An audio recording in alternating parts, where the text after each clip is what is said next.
Les migrateurs ont besoin de points d'étape lors de leur long voyage. Ils sont nombreux à passer par le Bollé di Magadino, la réserve naturelle du lac Majeur.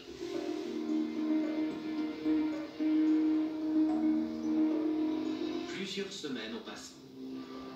Les forêts alluviales et les marais de la zone humide brillent de nouvelles couleurs.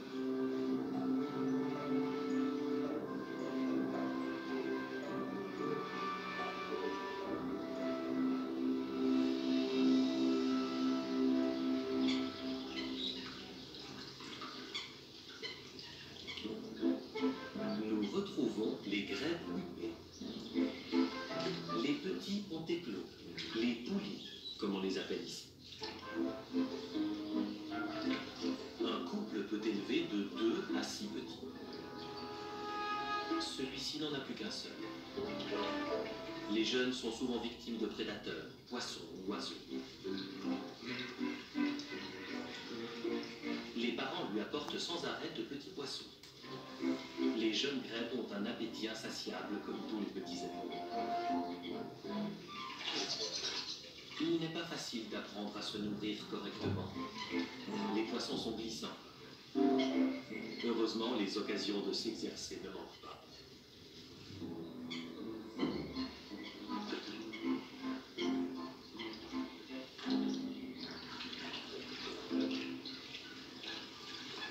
Au cours des premières semaines, les petits se déplacent souvent sur le dos des parents. Ils sont pourtant très précoces, car ils savent nager dès leur naissance. Les parents les nourrissent aussi de plumes.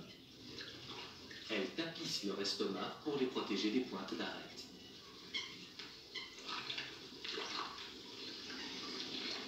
Pour ce faire, les adultes arrachent leur propre duvet.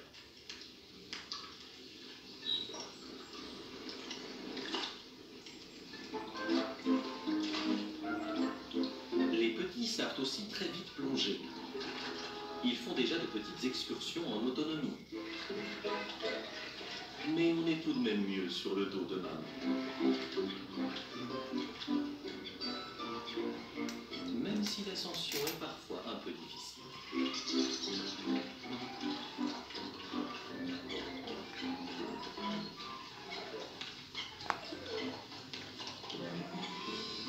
Le plumage des adultes ne peut pas protéger les petits de tous les dangers, mais il leur tient bien chaud.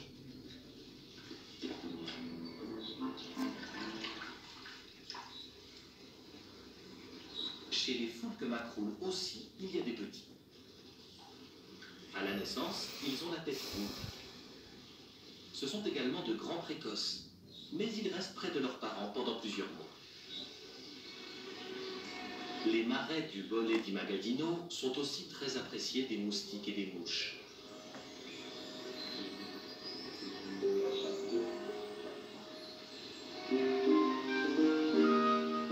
Un pays de cocagne pour les hirondelles rustiques.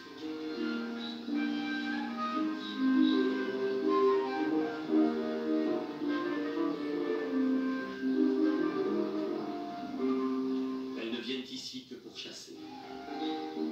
Leur nid se trouve généralement à proximité des habitations. Autrefois, cette espèce nichait dans les cheminées, d'où leur surnom d'hirondelle de cheminée. Ce sont de véritables reines des airs.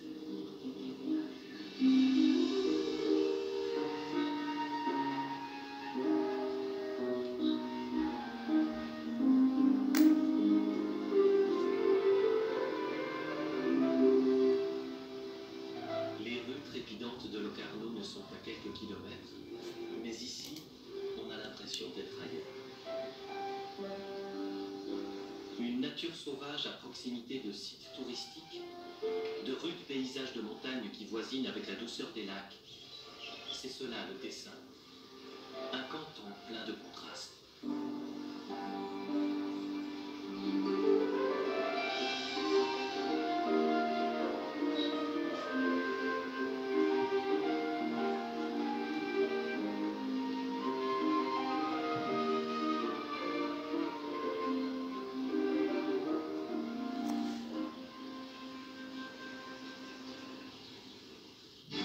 Retrouvez Nagui pour un concours de talent.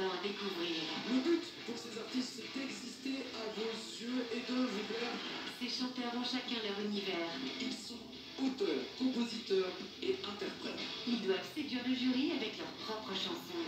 Ouais, j'ai trouvé ça très fort. Vous avez plus chopé, moi je dis bravo. Ensemble, nous découvrirons l'artiste complet. 22 candidats, un seul deviendra The Artist.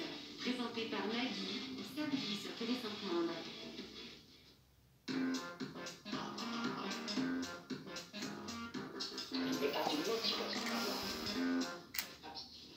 Et la semaine de la haute couture est aussi celle de la haute joaillerie, l'occasion de découvrir le meilleur des maisons de la place Vendôme, s'il vous plaît.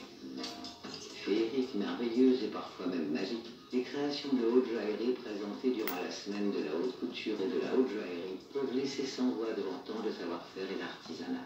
La haute joaillerie, c'est la noblesse de la joaillerie. Pour faire partie de l'élite, les maisons doivent candidater auprès de la chambre syndicale pour avoir l'honneur d'être inscrites au calendrier officiel. Cette année, 2 nouvelles ont été choisies. La première est la maison Mikimoto, première maison perlière à recevoir cette distinction.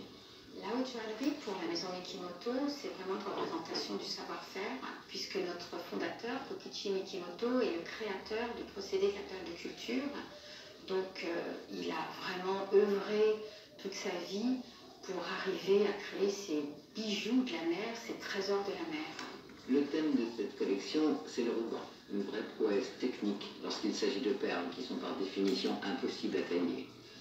Un ruban peut être tendu, peut être souple, peut être léger. Nous,